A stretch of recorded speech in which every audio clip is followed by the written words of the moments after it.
5, 4, 2. Good evening. Welcome to The Q, a show dedicated to hope, inspiration, and giving back to our community. Tonight in the studio we have Jamie Crossman, President and CEO of United Way, Greater Attleboro and Taunton. Did I get it right? You got it right. Fantastic. So thank you for joining us. Oh, this is my pleasure. Thank you for inviting me. So tell us, I think there's a lot of misconception about United Way, what they do, how you guys do it. And so tell us a little bit about how you got involved in the United Way, first of all. Myself? Sure. Sure. So about 11 years ago, I was working with a nonprofit in Attleboro for domestic violence and sexual assault. I was the director of development there, generating funds. And I loved the job I was doing. I was working with a very isolated group of individuals. And then I was approached by the United Way to possibly come over there and work for them and head up their department of campaign and fundraising. Mm-hmm. And I was very happy in my job, but when I went over and I met with the president of the United Way and I learned more about the work the United Way was doing in the entire community, addressing a variety of community needs, I felt that I would have more influence to be able to go to that place and be able to help bring back more to the agency that I was working with that I actually loved so much at the time. So I made that switch, and that was 10 years ago yesterday. Wow. Yes. Well, congratulations on your 10-year anniversary. Thank you. It's all over my LinkedIn page today. So Perfect. It's pretty cool. So I know that there's been a lot of discussion about the United Way, who they are, their history, and so hopefully we can Sure. clarify some of that. Sure. So go all the way back to 1887 in Denver, Colorado. A rabbi, a priest, a minister, and a woman did not go into a bar. They were actually sitting around and they were talking about how they were all raising money for their own individual charities, but they were going to the well, the same well, and the well gets dry. So they had the concept of forming a collaboration, going out together and generating funds as one entity. So in 1888, they launched their first fundraising campaign efforts. They raised $20,000. And if in 1887, that's a lot of money. And if you brought that into 2015, it would equate to $641,000. Wow. So since then, the United Way has grown into a worldwide organization. We are currently in 26 countries. We raise just shy of $6 billion a year collectively. Here in the United States, we have 1,800 United Ways. In Massachusetts, we have 21. And United Way of Greater Attleboro Taunton is one of 21.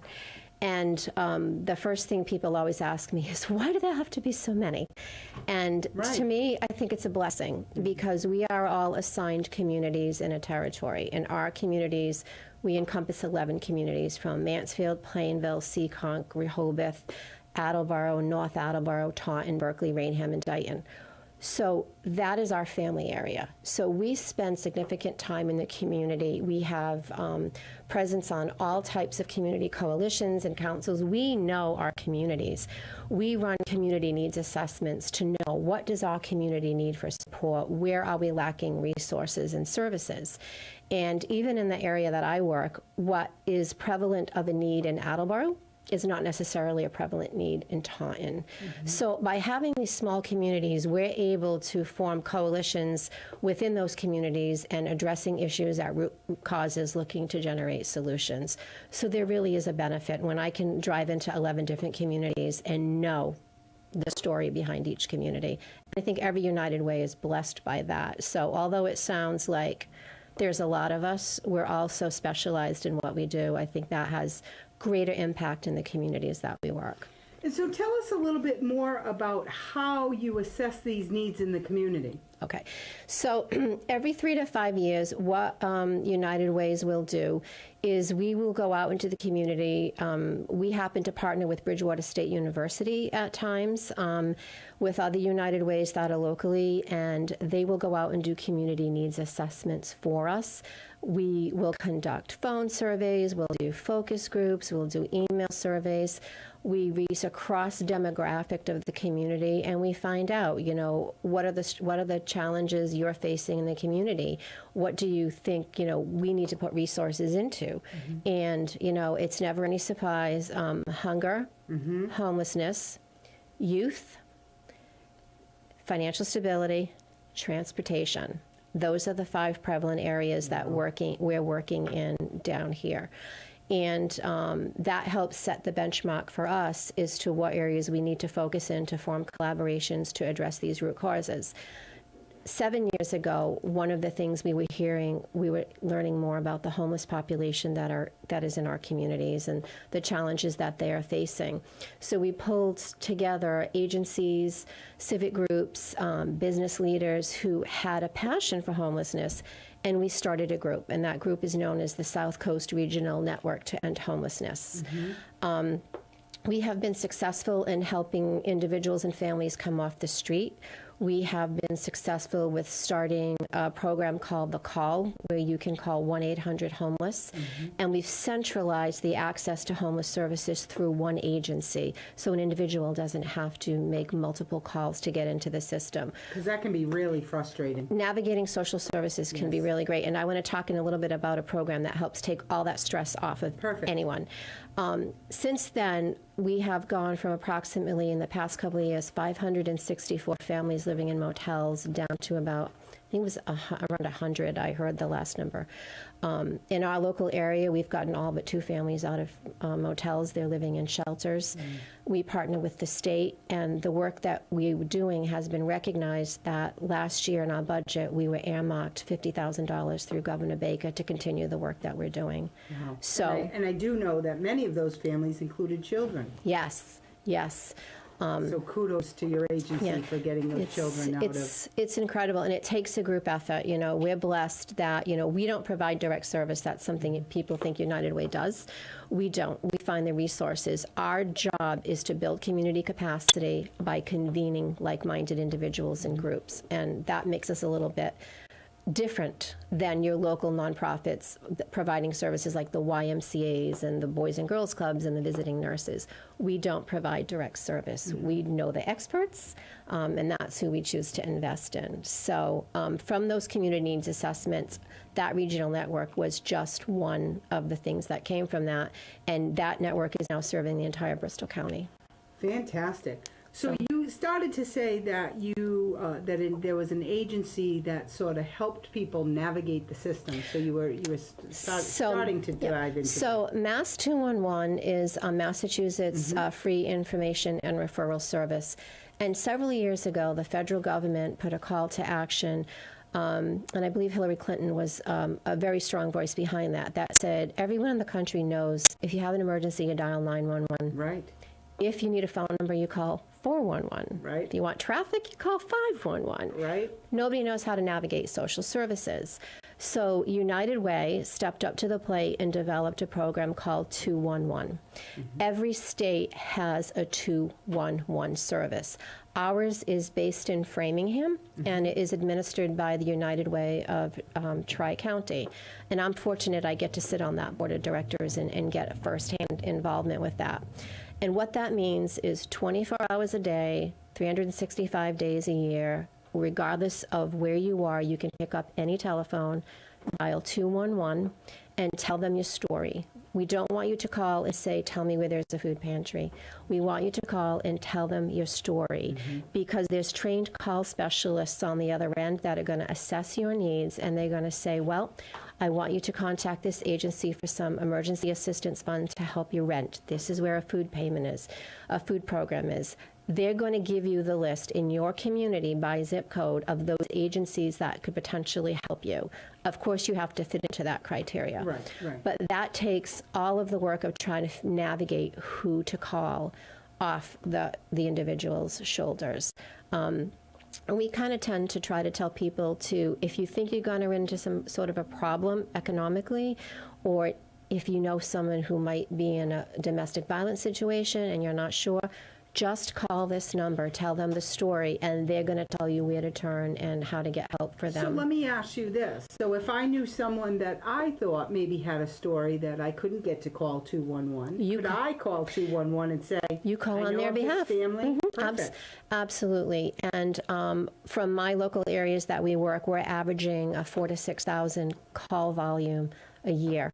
You can also access that through the website, which is mass211help.org, and you can search yourself. But I like contact. I like talking to people. We encourage people to do that, just because the more conversation you have and the more information comes out, the better opportunities they'll be able to help you. So I have a really funny story about that, if you want to hear that. Yes, I love funny stories. So a few years ago, I was working at a job fair. We hold a job fair here in Taunton every year, and they asked us to be there to provide resources because we encourage individuals while they're between jobs to get involved, volunteer.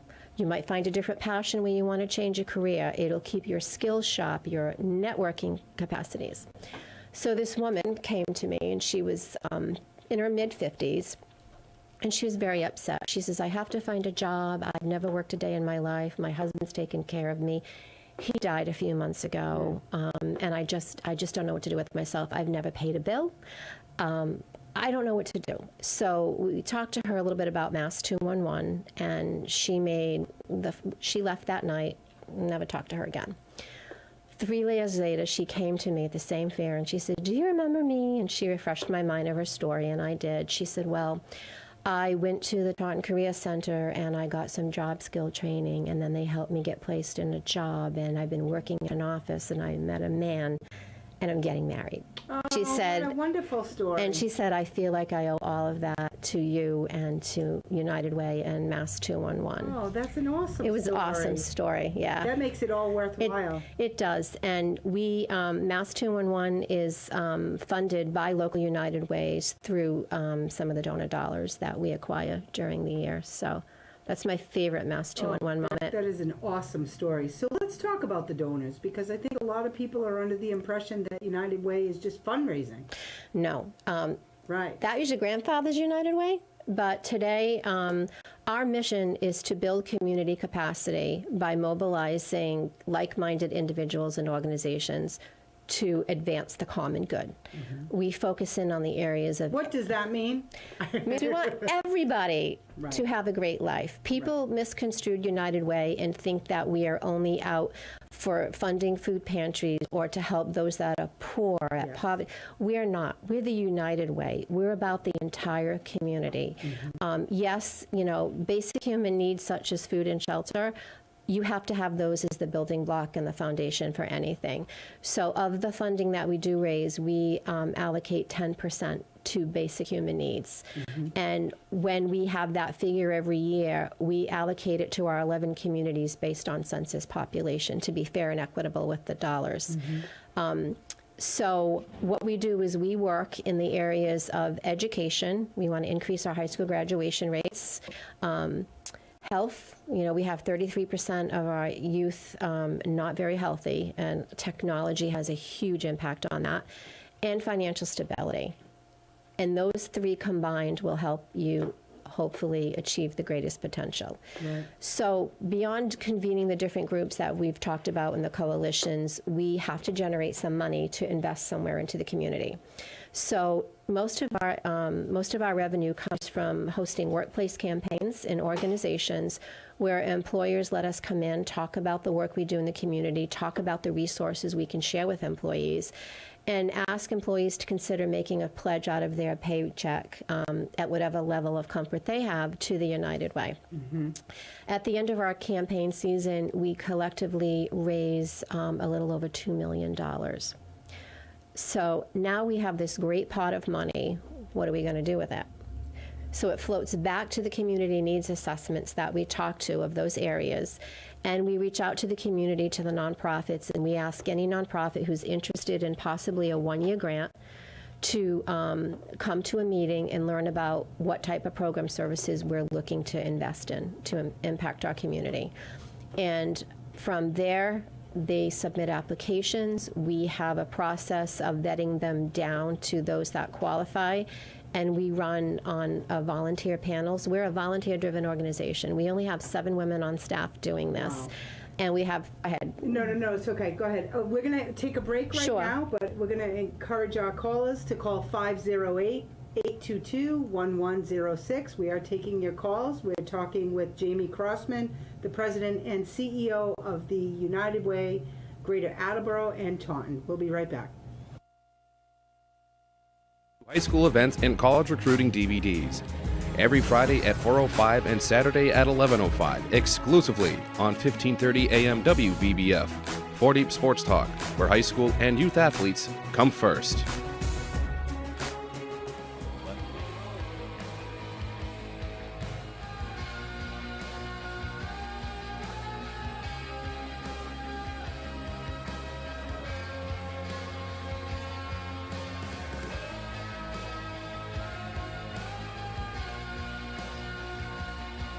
Your business to reach your target audience, let us help you get back into the game.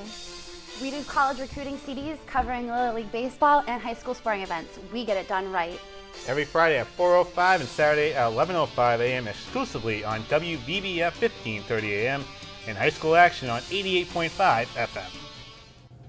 Welcome back to the Q. We are talking with Jamie Crossman, President and CEO of the United Way, Greater Attleboro and Taunton. And we were just talking about the history of the United Way, and we were talking about how they bring community together. So next, I think, Jamie, what we'd like to talk about is other ways to get involved. You know, how can people get involved, and what does their involvement mean to the United Way? it means an absolute lot. So United Way, all United Ways, our worldwide motto is give, advocate, and volunteer. Give the capacity you can, advocate, use your voice, represent others who don't have a voice, share the messaging and the philosophy and the mission of the United Way, and volunteer. Volunteering is incredible. Anyone can do it. You don't have to have a special talent. You don't have to have a skill. You just have to have a heart and a desire to give back. It can be as small as, an hour a month where you might go into a library and read, or if you have more time, you can make a schedule to volunteer in an organization. So in our organization, we host a program called Days of Caring. Our nonprofit organizations invest as many of their dollars as they can to programs, to direct service, to help the individuals. But we know that there are needs beyond that. There's landscaping that needs to be done, painting that needs to be done, and they don't have a lot of money for that. But yet they might be able to either get materials donated, or they might have a small budget to purchase materials. So, and the agencies will send us a list of projects that they have the supplies for, but they don't have the manpower to complete. From there, we reach out to all of the local businesses, organizations, faith-based groups that we partner with, and we let them know that Days of Caring projects are now available on the website. A lot of organizations will let their employees take a day off work with pay to go out, volunteer in the community, and give back. It's also been a great tool for team building. Right. And so the group will go into the organization and they will complete the project, providing the manual labor.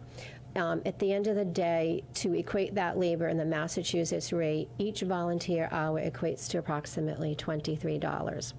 Last year, with all of the volunteering we had in our community, we were able to save the agencies, or allow them to invest an additional $105,000. We have quite a few hundred volunteers that come out to support the Days of Caring project. We also will have individuals that will call us and just say, my wife and I would like to do something in the community. We're not sure what to do. What are my options? And we talk to them and find out what their passions of area are. With you, I know you have a deep passion for youth, so I might look to partner you and reach out with one of our youth organizations to see if there's an opportunity for you. And when people volunteer with the partner agencies that we provide funding for, they get to see where the donor dollars go. They get to understand the work going on in the community. And it often leads to a much more fulfilling relationship with that individual. I had one person who came through a job fair unemployed. He was a lawyer. He recognized that if he started all over again, he wouldn't be starting at the same salary level. And he said, if I'm going to start at a little bit lower level, I want to follow a passion. And he ended up volunteering at an agency and going back to school in that area and working with that agency. So, there is a saying, which is, live your life with passion. And absolutely, if you're doing something just for the money, it's not going to last. It's true. I was invited into BCC to speak to a human service group recently. And, I was telling them about the work that we do at United Way. I was telling them about the work that I do. I was talking about my different career paths over the years, because I've had very, very many different careers. And the biggest piece of advice that I could give them that I didn't get until I was in my 30s was, you have to work for a lot of years. You have to love what you do. And sometimes you have to put that dollar sign aside. You have to make a living, but you have to go home happy at the end of the day, look in the mirror, and be proud of the work that you're doing. That's right. And if I would have got that message when I was graduating college, I might have had a totally different path. But there is an old saying that, many of us, some of the greatest works and accomplishments are done by people ages 50 and over. And I think that's absolutely a fantastic statement, because if you look at some of the inventions or people that have made landmark decisions, they've been much older. And whether it's wisdom or time. I agree. I think it takes. There's still hope for me. Well, I didn't decide to go to change and go back to school for my degree in this particular area until I was in my mid-40s. But I think it takes until your mid-40s until you really start to figure out, identify who you are as an individual and what motivates you and what inspires you. Right. And that helps take you on that path. But at the same time, everything you've done prior, I've real estate license, bartender, certified medical assistant, I've done it all. There's nothing you haven't done. I've done it all. Early childhood education. That's part of the journey that gets you to where you want to be. So by the time you hit your early 50s, I think you're nice in a settled place, and you realize what you have to give back to society. Right. So. And what a great opportunity for volunteers to find their passion if they haven't. So you can dabble a little here. And even if we always have a call, once in a while I'll get a call from, a banker. And they'll be like, I don't want to paint. I don't want to landscape. But he's got this incredible skill set, so we'll reach out to agencies and we'll put on a workshop of basic checkbook balancing. Things, people don't realize what they have, they can give back. We had someone come in to a domestic violence shelter and talk to the women who were just getting out and going on job interviews. Is how do you conduct yourself on an interview? What's the appropriate attire? Let's work on resume building skills. So everyone has something that they can give back. If you knit, you can reach out to a senior center and go in and hold a knitting group. It's limitless, and that's what I like about the volunteer opportunities. And so, I guess the big question is, why would someone support the United Way when they can go directly to that charity? Well, there's a couple of different reasons. One, I knew there would be. That's a few. So if you don't have a particular area of passion, if you don't have a charity that is just so close to your heart, the United Way it's not right for every single person. We recognize that. Right. Some of the things we bring to the table is, if you don't have that particular area of passion and you want to support your entire community at large, you invest in the United Way and you go through the allocations. Your dollars go through that process I talked about with volunteers vetting the programs. One of the things that we do, and we're so proud of, is when we invest donor dollars, our agencies, before we invest into their programs, they have to tell us how many individuals they're going to serve and impact for that year. Every quarter, they need to send us quarterly statistics and tell us how many people were impacted that year. So accountability. Accountability, we monitor that. And if for some reason we have an agency that hasn't complied with a report, we will not release their monthly installment. We will pick up the phone and call. We're trusted with donor dollars, and we really need to protect them. Duplication of service. We look heavily at the programs that we partner with, and we don't provide duplicate funding.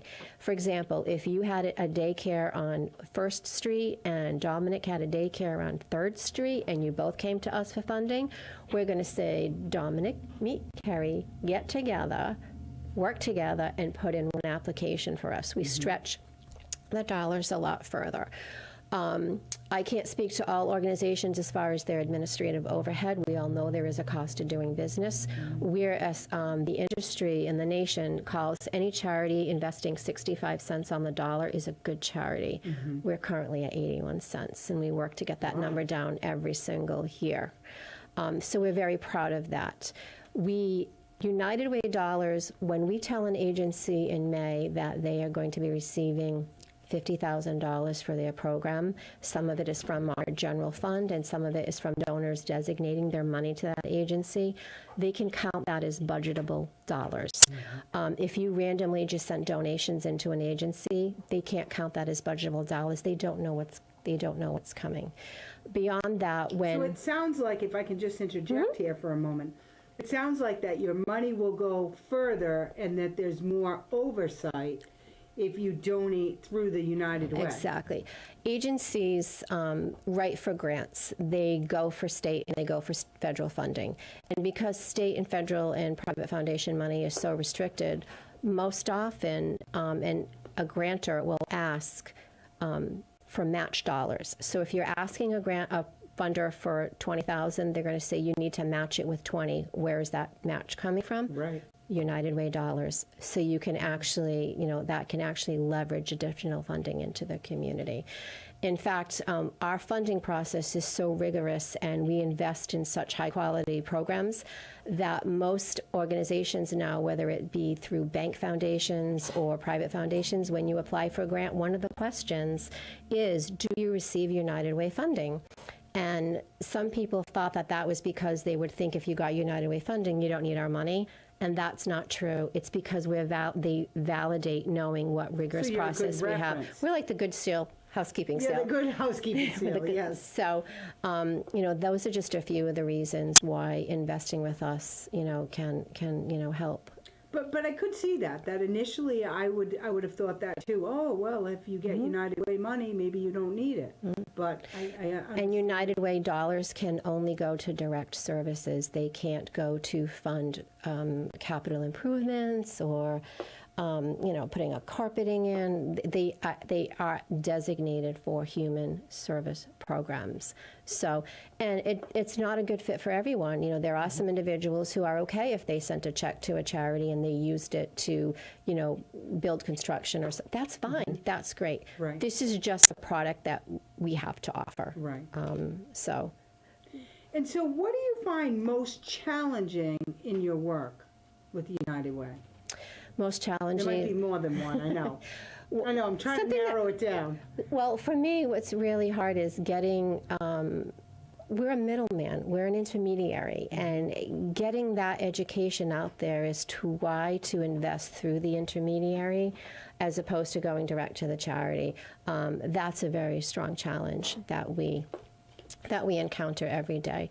And for us, we believe in the work we do. We see the results. It's very hard to go out and ask for money from people.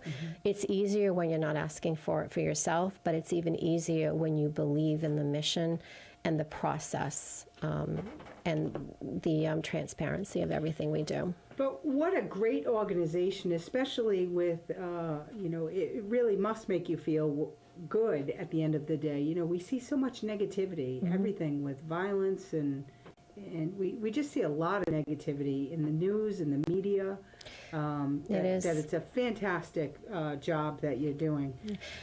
We just have so many incredible partners in our community, all of our agencies, that they make us who we are. And it's our donors and supporters and volunteers. They're the United Way, not us. I keep getting cut off over here by our producer, so we're going to take a break, and we'll be taking your calls at 508-822-1106. We'll be right back. When you need your business to reach your target audience, let us help you get back into the game. We do college recruiting CDs covering Little League baseball and high school sporting events. We get it done right. Every Friday at 4:05 and Saturday at 11:05 a.m. exclusively on WVBF 1530 a.m. and high school action on 88.5 FM. When you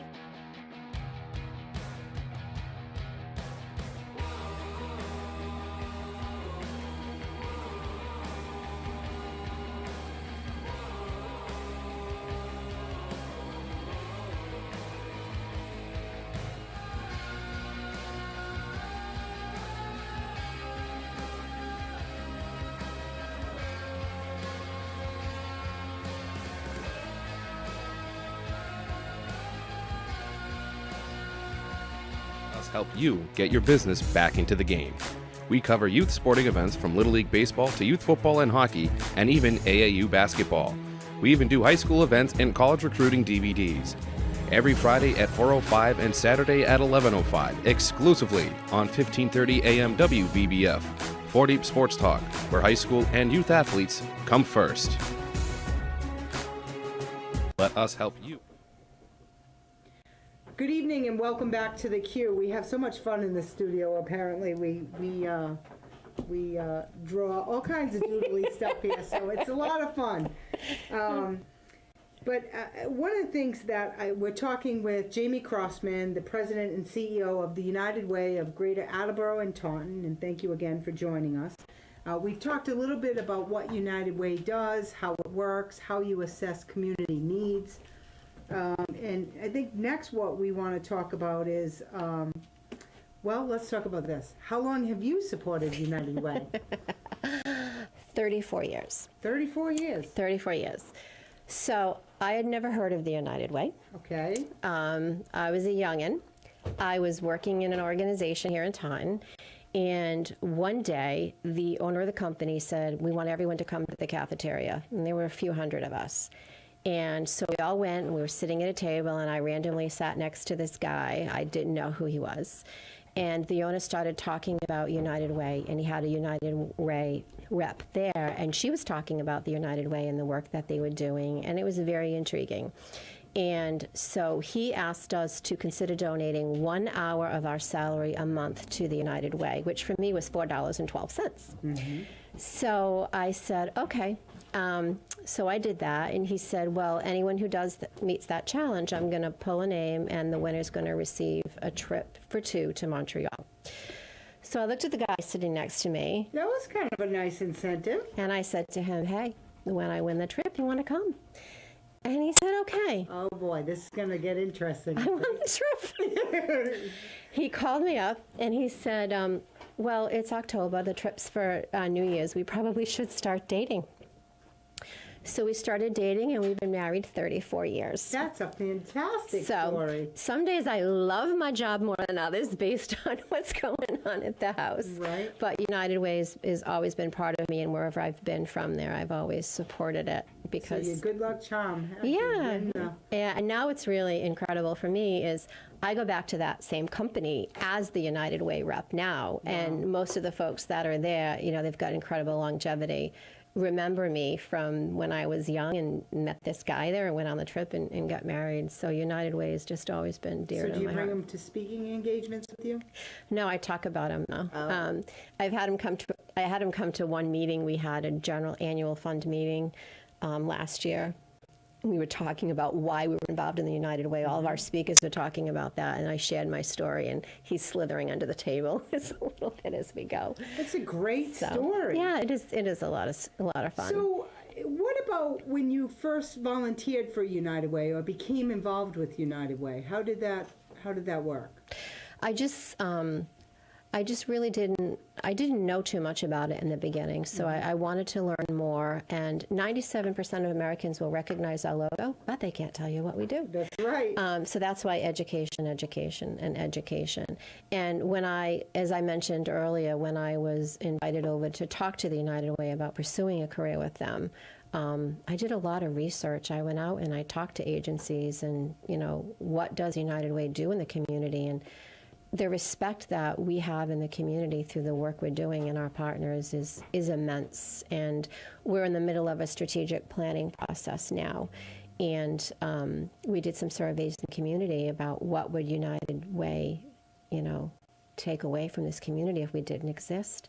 And it was heartwarming, the results that came back as to how much we're dependent on to help fill gaps and needs in the community and have our pulse and understand, different organizations and needs in the community. And people call us all the time and they ask us for resources and references to put together.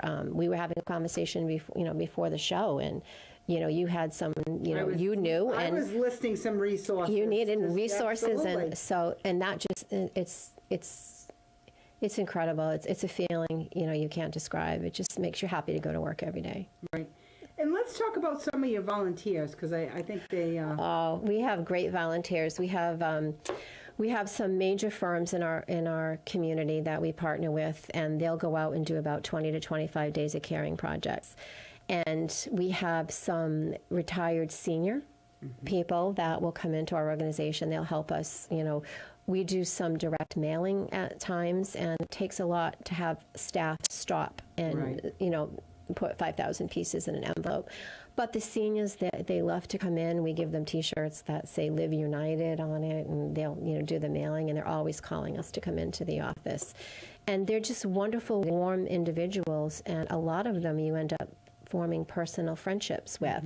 And then down the line, you'll ultimately get a phone call that they've encountered someone who has a need or an issue that they don't know how to help them, and they'll call us. And so it's nice to have that feeling in the community. So essentially, your volunteers become your sales force. They do. And your sales force, your resources, yes, right? That they're able to point people in the right direction. Absolutely. So there are it's advocates. about awareness and education, no matter how... It's a free marketing department. That's right. It is a free marketing. It's kind of of great. What a great thing for them to be able to give back. Yeah, and they love it. The organizations, we have a couple of different organizations. One actually just recently reached out to us and said, we're doing some team building activities where we're going to be building 10 to 15 bikes for youth. Can you help us give them away?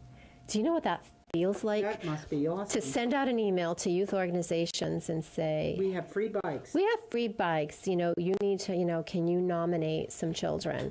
And we don't, we never want to play favorites. So what we'll do is we'll ask the agencies who have children who they feel are deserving to send us in a little paragraph about those children. And we take all of those and we give them to the organization. And again, another team building activity for them is they come together, read through the applications, and decide who to award the bikes to. And they bring the kids in and they make it a big deal, and they present them with the bikes and the helmets, and there's press there. And it is a big deal. Yeah, it's really awesome. Deal. And every year we're invited to all the annual meetings from our agencies that we partner with, where they share their success. And their success is our success, and we're only as good as our donors and our volunteers and everyone who's involved with us. And how many volunteers would you say you have on a yearly basis, if you had to guess? I know this is no, we have to track this. Oh, okay. So we have the volunteers that will go out and do these days of caring projects. We have volunteers who serve on our committees for our golf event.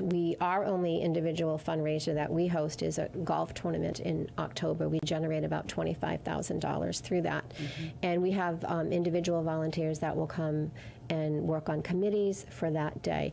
Our board of directors is 25 individuals who volunteer countless hours to help govern our organization. The layer below that, we have a board of incorporators of about 90 individuals who are involved with us, and they help elect our board of directors. They help modify our bylaws if we need to. And then we have 40 volunteers who go out in the community, and they will assess all the programs that are applying for funding. And they have such a hard challenge because there's only so many limited dollars to go around. And, the needs far outweigh what we do have to give out. 755 volunteers so far. Then we have, I think there's close That's to... why I'm trying to do the math as we go. There's about 200 volunteers from 2 different organizations. I think last year, honestly, Carrie, in our report, we came up with close to 500 volunteers in different levels of capacity. And that's the 11 or 12 different communities? Yes. Just those? Yes, and we average between 400 and 4,500 donors that support us on an annual basis. That is amazing. So how would, I don't want to miss this, so I just want to make sure we get this out. So how would people contact you, whether to support you, whether to volunteer? So we have many different ways to get involved. From a corporate side, there's hosting the workplace campaign that we talked about, and I want to tell you a great story about one of those. We have different sponsorship opportunities for the organization. We're launching a small business opportunity for organizations that might not have a lot of philanthropy dollars, but yet they want to make an impact in the community. We have opportunities to sit on any of these panels. All they need to do is go to our website, which is UWGAT for United Way Greater Attleboro Taunton.org. They can email me directly, which is Jamie, JAMIE, @ugat.org. And they can also call 211 and ask where is their who is their local United Way organization, and they'll get them directly to us. And so there's no shortage of the way that they can reach you. Walk into any nonprofit in any of the communities that they live in, because chances are we partner with them and they can connect them back to us as well. So we never are aware of how many that you do help support and partner with. Currently, we are partnering with 69 different programs within the 11 communities that we serve. And from our basic human needs perspective, we are funding 17 food pantries and soup kitchens, as well Which is near and dear to my heart. I know, as well as 3 agencies which have emergency assistance funding available in the communities that we serve. That's amazing. And again, I think you've really opened up the whole idea of what the United Way does, how it does it. But you're right. I think everybody knows the logo. Mm-hmm. They know of the United Way. Mm-hmm. But what exactly do they do? We're not just fundraisers. Hopefully after tonight, people will have a little bit more information. And I do hope that you get some volunteers. I hope so. Because I think it's your volunteers. You indicated you have about 500. Mm-hmm. 500 that makes all these programs work. And without them, it couldn't be possible. And for our businesses, when they come on board, we provide opportunities for them to get involved in different, areas of the community they might have a passion for. Send representatives from their organizations. There's many, many ways to give back to your community, and even if you don't know what it is. We custom tailor. We tailor it to the individual. Have a conversation with us. Tell us what your interest is, what you have to offer, and we're going to bring you. We are looking to create a United Way experience. That's what we're all about. It shouldn't just be about donating a check or volunteering an hour. It should be an experience that everyone has, and that's what we're looking to build strong relationships with our donors, our volunteers, and our community. Well, Jamie, I couldn't thank you enough for coming out this evening and talking about the United Way. Always my pleasure. All the programs. And it's amazing because I was involved with the United Way. I was on the board many years ago. And it never ceases to amaze me. Maybe you need to come back, Carrie. Well, I'm kind of involved in a project right now called Children's Hunger, the Kids Summer Cafe. Maybe you've heard of it. Geez, maybe I have. Maybe. So today, speaking of it, it really did my heart well to hear that we've reached $16,000 today, and our goal is $26,000. So we are $10,000 away and we have about 6 weeks left to do it. So That is incredible. And any of the feeding programs that are using resources to purchase food through the Greater Boston Food Bank or Project Bed, here's a little interesting fact. One retail dollar that you would spend in a grocery store can equate to $3 to $4 worth of food from Greater Boston Food Bank or Project Bread. So those dollars go a lot farther than you can imagine. And so, again, to reach Jamie at the United Way, it's jamie@uwgat.org. You can also call your Mass 211. You can walk into any nonprofit, and they will connect you with the United Way. Or you can look on their website at uwgat.org. I'll give you a phone number, too. Go ahead. 508 Yeah. 222 2337. So again, that number is 508-222-2337. Jamie, thank you so much for the interview tonight. And Thank you for the opportunity, and thank you to everyone in the community who supports United Way. We're proud to have you as partners. Well, thank you. We're proud to have you.